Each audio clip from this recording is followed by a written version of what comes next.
Hello and welcome to South Pole's live Q&A session on the recent SBTi Scope 3 update. My name is Bettina Wiestaler. I'm a Sustainability Advisor and Business Development Manager at South Pole, based in our Zurich office, and I'll be your host today.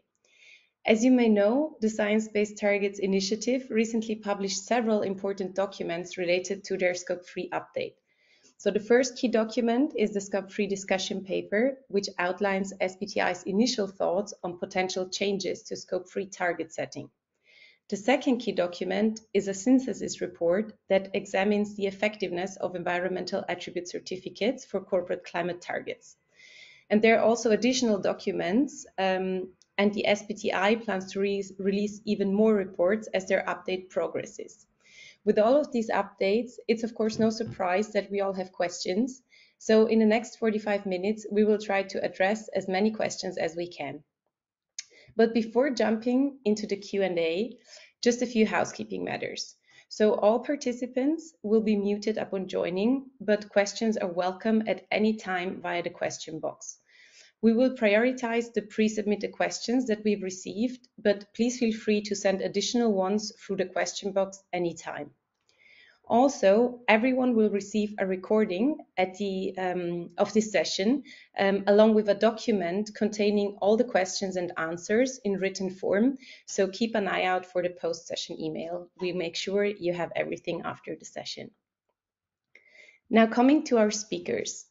Joining me today are my colleagues Dr. Linda Kannenberg, Head of Advisory for our DACH region, Alice Rimpo, Managing Consultant in our Climate Advisory team, and Roby Green, Sustainability Advisor and Funding Climate Action Specialist.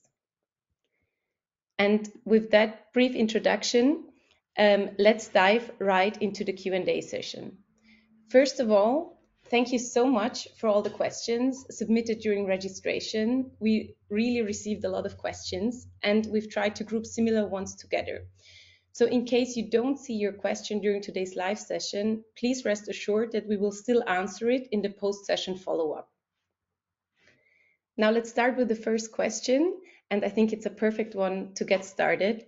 How would you summarize the new Scope 3 discussion paper? Linda, can you take this one? Yeah, sure. Thank you, Bettina. And I really think it's a really nice one to definitely set the scene, right? So as my colleague Bettina just mentioned, this, especially this new Scope 3 discussion paper, so one of the few publications from the SBTi, is part of the broader set of the publications that is aimed at refining and enhancing the effectiveness of corporate climate action in general. And it's really important to note that these papers are generally meant to provide insights into the SBTi's preliminary thinking to encourage a dialogue rather than to provide definite technical requirements or guidelines for target setting and the achievement process of such targets. And maybe just to briefly touch on the relevance of that dialogue in a bigger picture and why every one of you is actually joining this webinar and having a ton of questions that we received.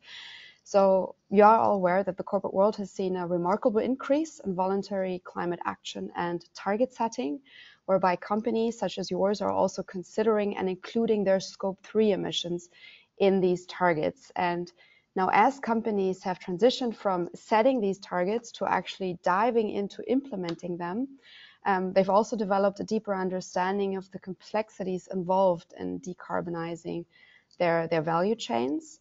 And so especially the Scope 3 discussion paper is now a response to this evolving landscape, to these complexities where the SBTi seeks to identify and acknowledge these existing challenges and shares its initial thinking on some potential solutions to improve the effectiveness and achievement, ideally, of these Scope 3 targets. So just briefly, what does it actually touch upon in detail? It firstly acknowledges and identifies current challenges and limitations surrounding Scope 3 target setting, and also reflects on the gaps between setting these ambitious targets, but also the practical challenges of achieving them, particularly with regards on what I just mentioned, the complexities of engaging with the value chain, which is necessary, obviously, to achieve your Scope 3 targets. It secondly touches on potential innovative solutions that your companies, the corporate sector in general, should consider to enhance Scope 3 target setting. And these can include, as laid out in the discussion paper, supplementing impact-based metrics with outcome-based metrics, which basically means that you rather align with your value chain as opposed to just measuring the impact of it, which is measuring their Scope 3 emissions, as opposed to, and going beyond, aligning with the value chain. Secondly, another potential solution could include considering alternatives to the current blanket target boundary approach, which could mean to explore more qualitative parameters, such as looking at your company's exposure to activities in specific high emissions impact sectors. Thirdly, you can also incorporate the consideration of your degree of influence over value chain partners, and based on that, determine very differentiated interventions based on these differing degrees. So whether you have a really strong lever and influence on your suppliers, or whether that's not the case and you should potentially team up with your sector peers to enhance that lever. Fourthly, and you can also, or the paper also discusses the potential role of environmental attribute certificates in the value chain decarbonization, and exploring how these instruments could be used to support companies' climate goals more effectively. We will dive into these, into that specific solution a bit more in further questions laid out over the session that were submitted by you.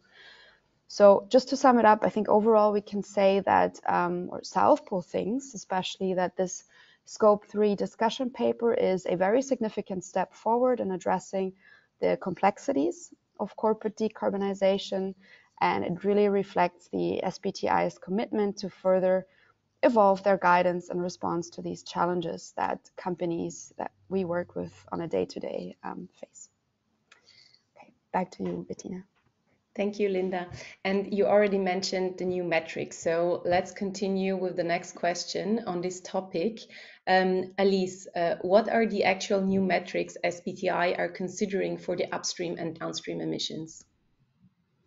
Great, thank you, Bettina. So looking at these new metrics, I mean, first of all, why is the SBTi looking at complementing the impact-based metrics? So currently looking at Scope 3 aggregated emissions, and then complementing these with outcome-based metrics. Before looking at these new metrics, as Linda mentioned, the SBTi has identified a certain number of challenges linked to only looking at Scope 3 emissions. And a few of those are, first of all, the variability in accounting. So we really have, even if companies are using, for example, referring to the GHG protocol, there's still a number of variability in the accounting methodologies that can be applied. There's also the heavy reliance on secondary data. So it's not necessarily easy for companies to get access to supplier-specific data, and they therefore have to rely on averages and secondary data. And finally, there's also the kind of lack of nuances that these Scope 3 aggregated emissions might have compared to the distinct kind of emission sources and what they represent might have. So for example, if you look at purchased goods and services, the emissions here have been actually produced in the past, whereas when you have end-of-life emissions, these ones are going to happen in the future.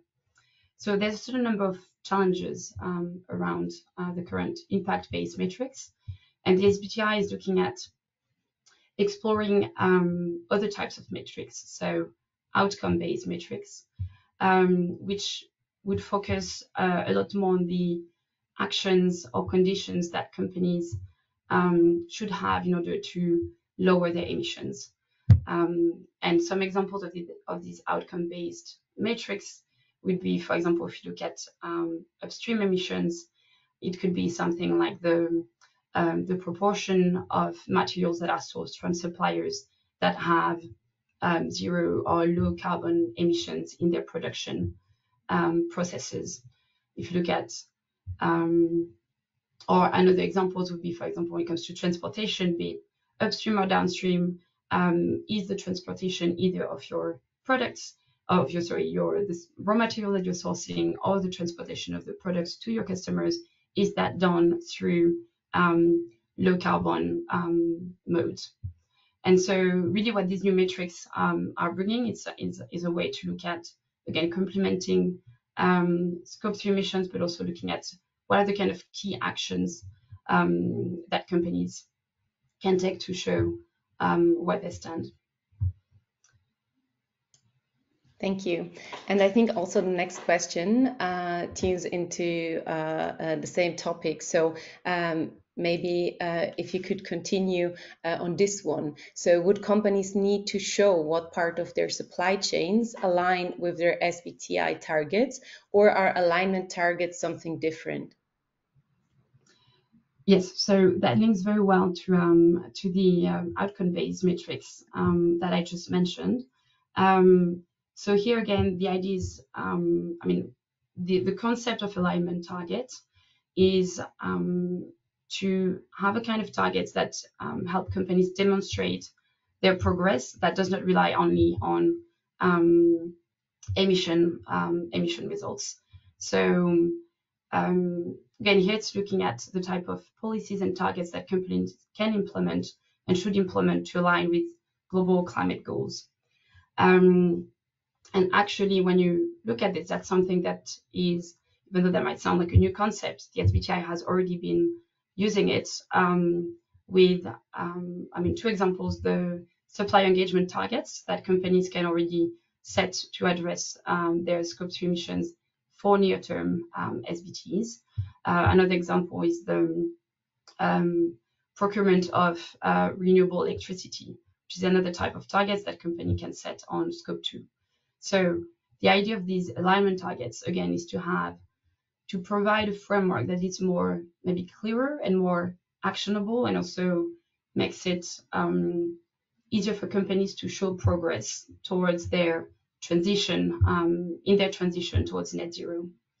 So, examples of alignment targets could be, if you look at the upstream side of their value chain, so in their supply chain, an alignment target could be what share of their raw materials are they sourcing from suppliers that are progressing on their towards their net zero objectives, so that have set SBTs or that are already showing progress to reduce their emissions.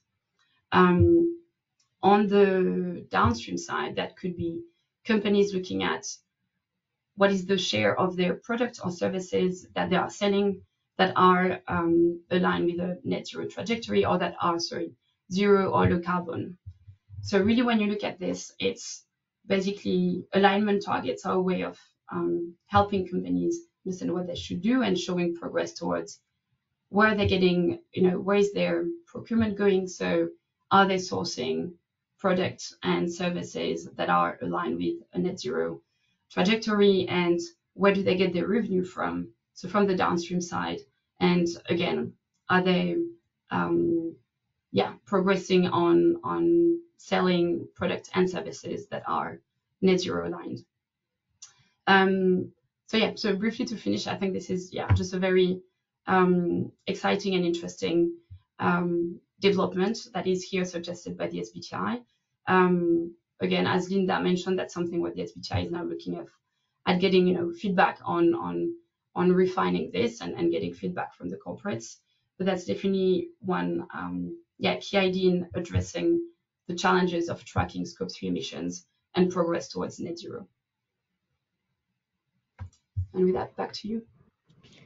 Thank you, Alice. And of course, people are wondering about reporting requirements, right? So another question that we received was, how does SBTi's latest thinking on tackling Scope 3 align with or support other mandatory disclosure requirements like CSRD? Linda. Thanks, Bettina. Yeah, that's obviously a very relevant question that every single company that we work with asks about, right? How does this relate to these mandatory reporting requirements, not just in Europe, but across the globe? And in the Scope 3 discussion paper, what the SBTi does is they do actually reference the mandatory reporting standards on a few occasions. So including the European Sustainability Reporting Standard, for example. This is, for example, referenced in the context of options to enhance Scope 3 target setting and on guiding the company with regards to policies for their decision-making and action plans on sustainability and target achievement.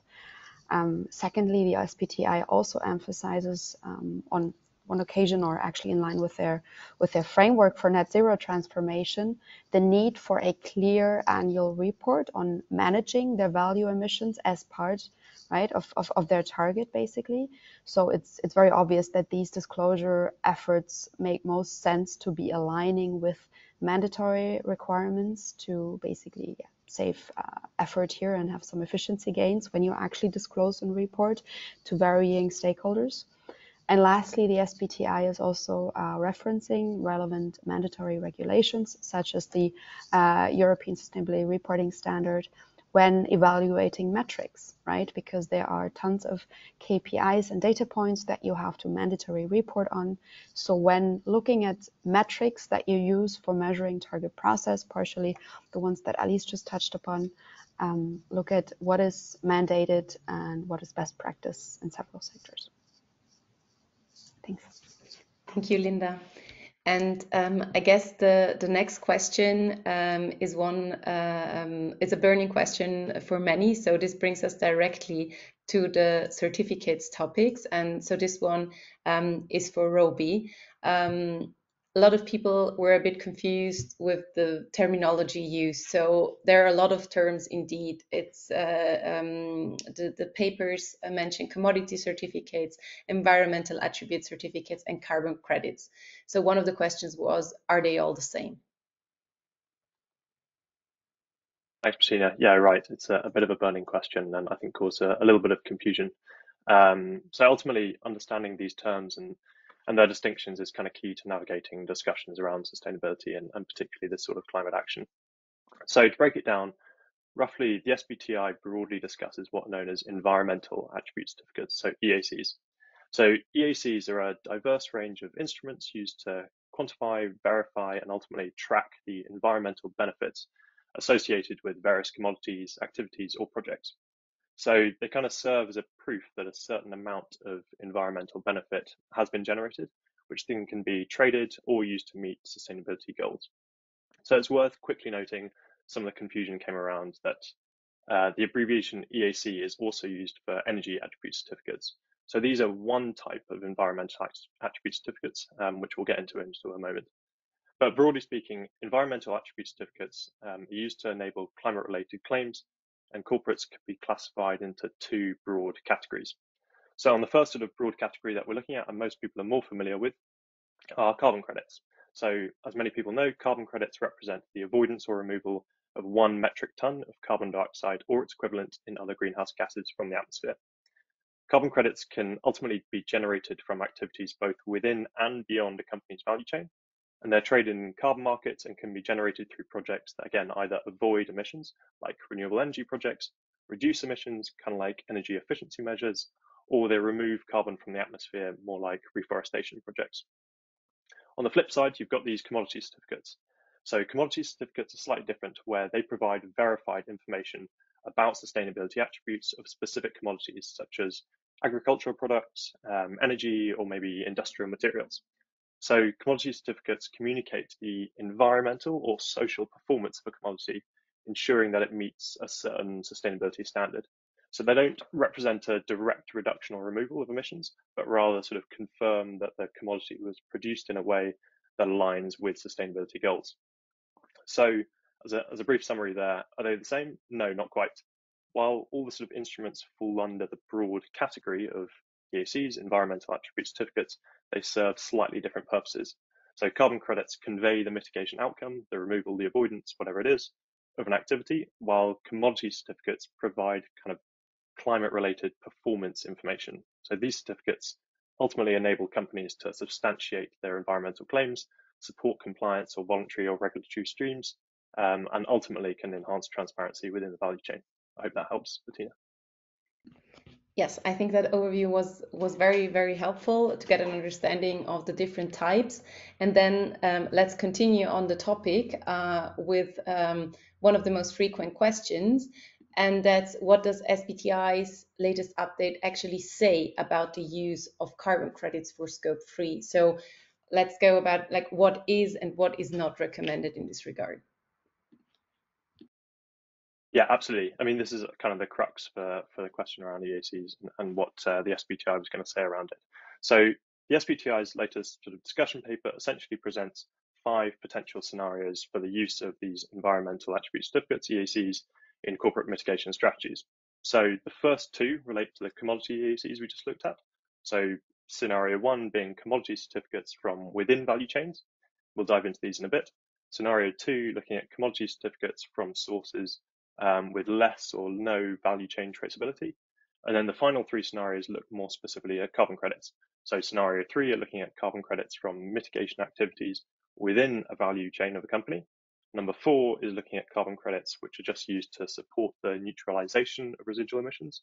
And then the 5th and final one is carbon credits which are purchased to support what the SBTi calls as beyond value chain mitigation, or BVCM.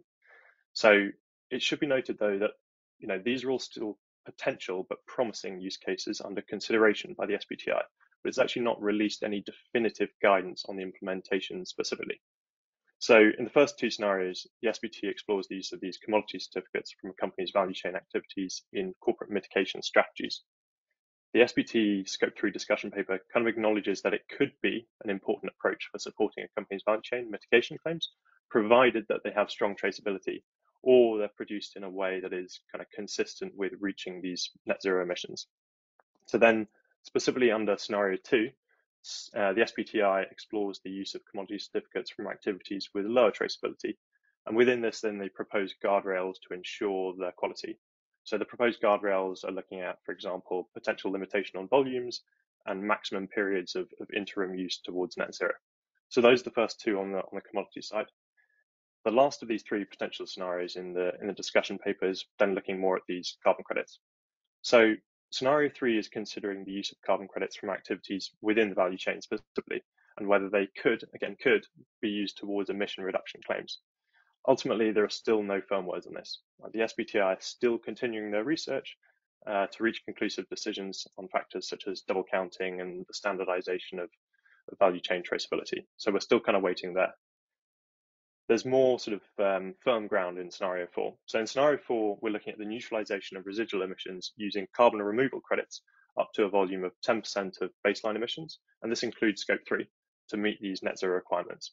So the SBTi is suggesting that they'll perform further research to specify the guidelines on areas such as matching emissions types, so fossil or otherwise, with the types of removal credits which have to be used. So to this extent, the SBTi does actually encourage and even require companies to compensate for the residual emissions, including those in Scope 3, but at net zero target years. So then the 5th and final one, under scenario 5, the SBTi encourages companies to use carbon credits to contribute to beyond value chain mitigation to account for the residual emissions along that decarbonisation pathway, so towards your net zero journey. So the SBTi also again suggests guardrails here to mitigate these potential risks. So these include considering supply chain side quality criteria, so when sourcing the credits, as well as considering some robust claim systems to ensure that the transparent and clear use, especially when making those sort of corporate level climate claims. So there's quite a few scenarios there, but as a rough overview, sort of in short, essentially the SBTi paper is not suggesting at the moment that carbon credits can be used for Scope 3 abatement. Instead, carbon credits should be used in the near term to contribute to mitigation activities and in net zero years across all scopes to neutralize emissions. So ultimately, for the first areas, we hope to see a lot further guidance released on the first 3 scenarios soon to clarify the use of commodity certificates and credits as part of sort of corporate climate strategies. But this is where we are at the moment. Thank you, Roby, for this interesting summary. And also the next question is about carbon credits in context with target setting. So you responded already partially on this, but I would still continue with this question. Alice, what carbon credits can companies use when they have an SBTi net zero target, and which ones, on the other hand, they can use for beyond value chain mitigation? And what are the main reasons companies should still use carbon credits as part of SBTi? Yes, so as Robbie just excuse me, just explained, in the corporate net zero standards, as it stands and as it's even with the evolution that are potentially presented by the SBTi, carbon credits still have a role to play in two parts within, as you know, within the part of beyond value chain mitigation and at neutralization stage. So about the type of carbon credits that are allowed. Again, as a reminder, there are there are different types of carbon credits. The avoidance and reduction credits, and on the other side, the removals. So avoidance credits are the ones where emissions are going to be avoided, and that can be they can be issued from projects such as development of renewable energies, like a wind farm, for example, or forest protection projects and such things. Whereas when we talk about removals, these credits represent really the removal of a ton of CO2 from the atmosphere. And here we see, again, different types of credits, which can be nature-based credits. So, for example, reforestation projects, for example, and other types can be technology-based removals, such as direct air carbon capture and storage, and such things. So what the SBTi says is, for the beyond value chain mitigation part, they can use either avoidance or removal credits. Really, there's no, it can be either or both, actually. And really the recommendations here, and again, it's a recommendation, companies for BVCM are encouraged to fund beyond value chain mitigation activities, but the focus should always be to ensure having high quality credits, be it avoidance or removal. When it comes to neutralization, here the requirement is that companies would neutralize their remaining emissions once they reach their net zero target year and the year after, so that they neutralize their remaining emissions through the purchase of removal credits only. And then can be, as Robbie said, a maximum of 10% of their base year emission. So why should companies still use carbon credits as part of SBTi? Well, again, that's still an integrant, that's still a important part of the requirements and also recommendations of the SBTi, both neutralization and BVCM. What we can see as well is BVCM is the SBTi has published more guidance on this this year. We can see in scenario 5 of the recent discussion paper, this place that BVCM is taking as complementing corporate abatement targets with BVCM target to really cover and take responsibility for the entirety of their emissions. So what this discussion paper indicates is just that BVCM might only play a bigger role in the SBTi and net zero standards going forward. So basically, even though companies are now only required to purchase credits at their net zero target, it's really important for companies to start looking into this and start preparing, purchasing credits before that, and start building their own carbon credit portfolio ahead of that net zero year to ensure basically that they can build a portfolio that aligns with their business goal, that they can secure having sufficient volumes and at the quality that they require. Thank you very much, Elise. Thank you. And I guess also the next question that we received, it's a bit different. Like it's more it's about flag related targets. So it's again quite technical, scope 3 question. So let's continue with this one with Elise. So how are flag related targets considered in the latest scope 3 discussion paper? Yes, so interesting question. How does that relate to the flag? Stands for forest, land, and agriculture. In the current discussion paper, actually, the flag-related targets were not specifically called out. The paper rather looks at the common challenges overall to Scope 3 emissions, Scope 3 targets across all industries. So there wasn't anything specific to this stage on flag-related targets. That being said, again, as they have their public consultation coming up, that will be an interesting thing to get, I guess, input from companies from each specific sector and how that can apply to them. Thank you very much, Elise.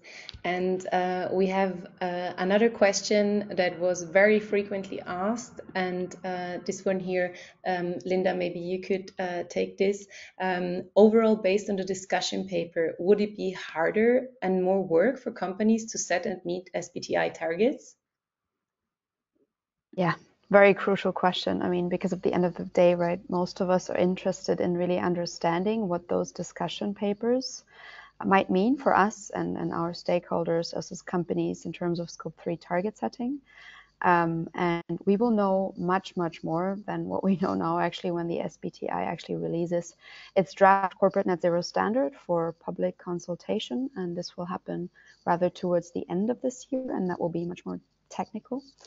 Until then, and based on the discussion papers that we are seeing now, that was just released, it is safe to say that we can expect that these changes ahead may translate into more work with regards to target setting and the whole target setting process, because, right, it points out, as we just previously mentioned, companies should firstly consider several other additional factors when selecting target boundaries. We should move away from or reconsider alternative approaches to this blanket approach. We should prioritize climate relevant emission sources in the near term and develop a robust framework of targets and policies to address the value chain emissions. So it really suggests a lot of more factors to be taken into consideration.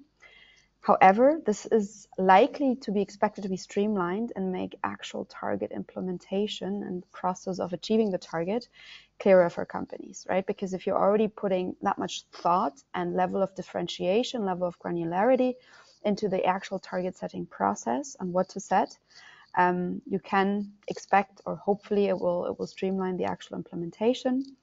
And these changes will hopefully help in reconciling the realities of value chains today, including real and also perceived barriers that might hinder value chain decarbonization and allow companies to really deliver on those targets beyond just setting them as a first step, which is obviously very important. But at the end of the day, we also have to achieve them. Hope that answers the question. Yes, I think it does. Thank you, Linda. And what we definitely see through the questions we've received, that there is still quite a bit of uncertainty, also with regards to offsetting and targets. So one of the questions we received was, with conflicting advice on offsetting and setting science-based targets, what does South Pole recommend for companies seeking real impact without getting bogged down by industry uncertainty? Roby, what would you answer? Great, thanks, Bettina. Yeah, uncertainty is certainly the name of the game, but ultimately how to move forward in it is the crucial question. So I mean, yeah, corporate climate action is a dynamic space, but there are some key messages and direction that remain consistent across the market that we can sort of dive into. So firstly is the need for carbon removals.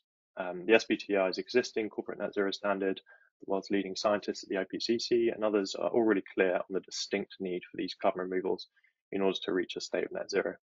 So this could sort of remain a guiding principle for companies on their net zero journey. It'll take significant resources for businesses not only to meet the required volumes, which is again up to 10% of those baseline emissions at their net zero target year, but then to continue meeting that demand annually year after year after that target year. So that's kind of the first point. The second point is ultimately the importance of a really clear climate strategy, but also risk and quality management in project portfolios within that. So as the market continues to evolve, it's vital that companies engage with trusted participants and do their actual own research and due diligence. There is actually now a plethora of information that companies can use to understand the ways to tap into the carbon market as part of their sort of robust climate transition plans. So those are the kind of two focal points. But that should really be the starting point. So then companies must first then understand and quantify what their impact on the environment is and move to decarbonize their value chains. As part of developing a holistic and long-term strategy, companies should also account for the anticipated residual emissions in order to prepare for net zero. So having a really clear view on residual emissions will help inform what volumes of credits your business needs now and also in the future. And then ultimately, the really important question, what costs you're going to need to budget. And then, what are the most appropriate and accurate claims to recognize this work? So that needs to be put in place first. And then once you've got that in place, then you can start looking at the procurement strategy. So once you've considered the overall strategy, you have a clear view on your approach to managing residual emissions, you can start engaging with quite a broad range of market participants to really kind of hone in on that carbon project procurement strategy. So it's really important that you go seek out partners who are investing in technologies and processes that increase transparency and building market trust with increased cadence of data reporting from projects. Really make sure to regularly review and adjust your project portfolios based on the evolving market conditions as well. That's a bit of a challenge. Now, ultimately, as one of the foundational players in the carbon markets, South Pole has been quite carefully preparing for the next phase of the market growth, from enhancing our own due diligence risk and compliance processes, as well as looking at new leadership with strong experience, especially in these regulated markets as this market evolves towards that. So yeah, it's really vital that the projects you're supporting are ultimately able to evidence real impact and are used in conjunction with the internal decarbonisation levers you have in place. So this is kind of how we're working through some of the uncertainty at the moment. Thank you very much, Roby. And with the next question, we're staying on the same topic. So if you could elaborate also on this one. So how might SBTi's view on carbon credits as ineffective impact the carbon market? And could this lead local governments to rethink their offsetting strategies? Yeah, a tricky one.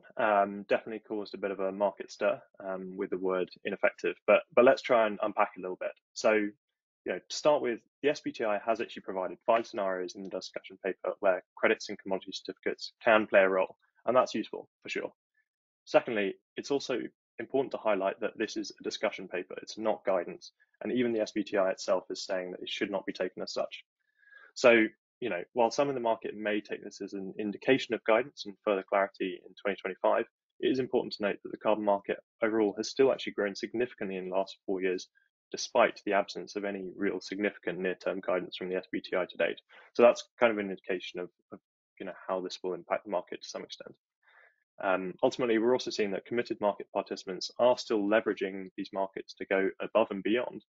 And to do that, and to that extent, I think it's unlikely that this will cause a significant retreat. However, it's certainly true that the lack of clarity and certainty may potentially sort of dissuade new entrants from entering the market in the near term. So that could certainly be a challenge. There are also a number of important areas for the market under these 5 scenarios that SBT has put forward, and in terms of other market developments. So, let's really focus in on them. The SBTi reiterated under scenario 4 that the net zero standard requires companies to neutralise their emissions or residual emissions at the target year with these removals. Even with this step, there remains a huge potential demand for the use of carbon credits in the next couple of decades. And ultimately, shrewd companies, will recognise the need to engage with the market, well in advance of those target years to ensure they can guarantee the supply. So in support of the near term, though, they also continue to promote their beyond value chain mitigation, the BVCM, as we keep referring to it, which is under scenario 5. Which effectively encourages companies to use carbon credits to offset their emissions while decarbonising their value chains, which reflects, common current practice in the market. So that's sort of one side of it, and the benefits from the SBT. As well as this, there are integrity initiatives. While the effectiveness of carbon credits has been questioned, the SBTi themselves again highlights the limitations in the evidence of the report. Furthermore, there are several integrity initiatives that we all know of looking at carbon credit project quality, as well as best practice in the use and claims made around these credits. And these are providing confidence to buyers in the effective use and deployment of these carbon credits. So that's kind of the first side. And then in terms of that government piece, we are seeing increased engagement from the public sector as governments, both with ambitions as carbon exporters and importers who are seeking to define their strategies and meet their national climate targets.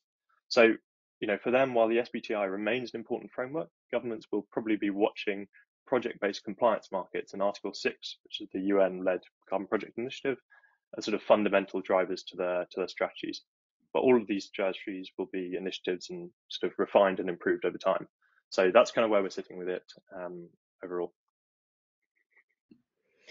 Thank you, Roby. And I will ask you to answer another question we've received about the terminology used. So what is an emissions lock-in?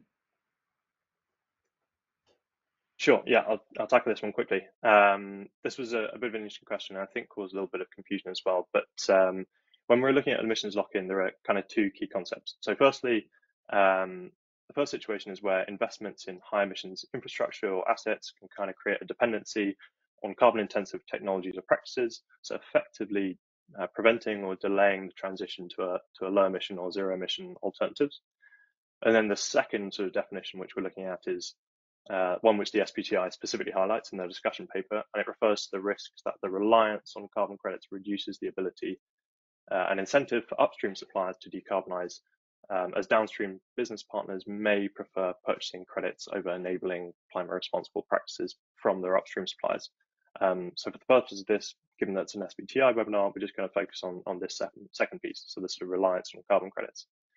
And we really want to address this because, while the SBTi are sort of rightly cautious in articulating potential risks, there is a strong correlation shown by research conducted by the likes of Ecosystem Marketplace, among others, that companies who are actually engaged in the voluntary carbon market are typically decarbonising their value chains more than twice as fast as those who are not.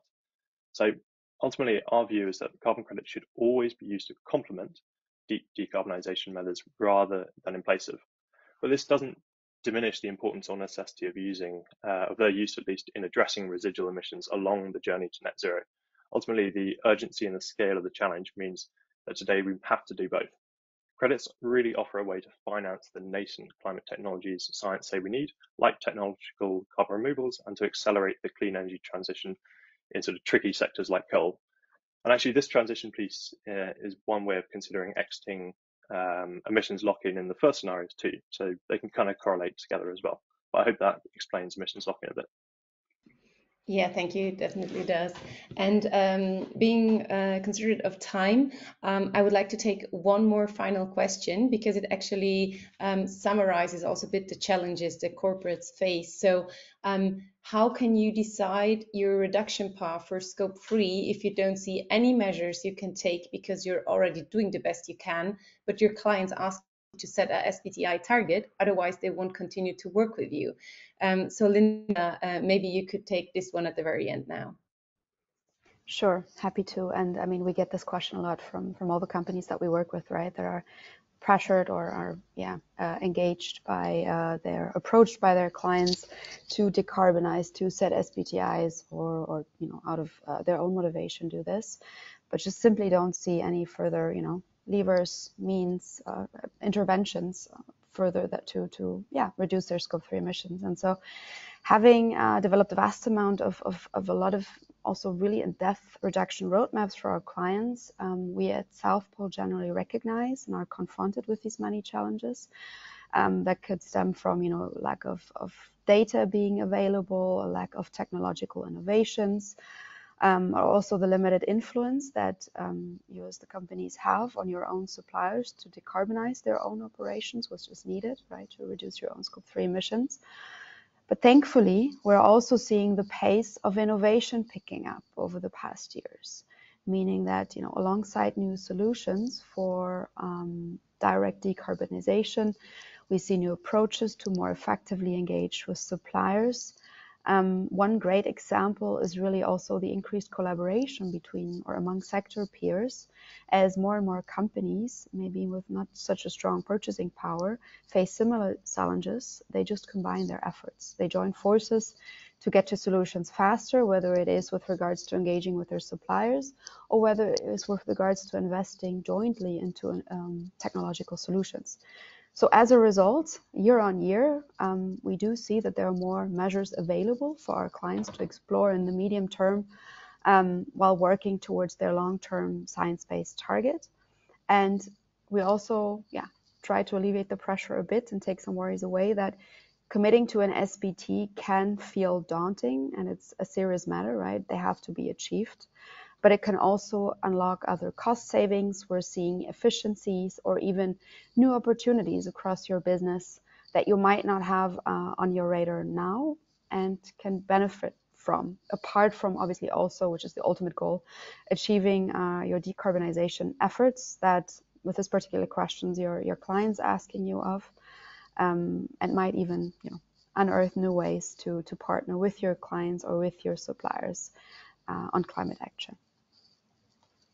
Thank you. Thank you, Linda. And I am afraid with this answer, we're at the end of the session. So that is all the questions that we will answer live today. So big thank you to Linda, Alice, and Roby for your insights.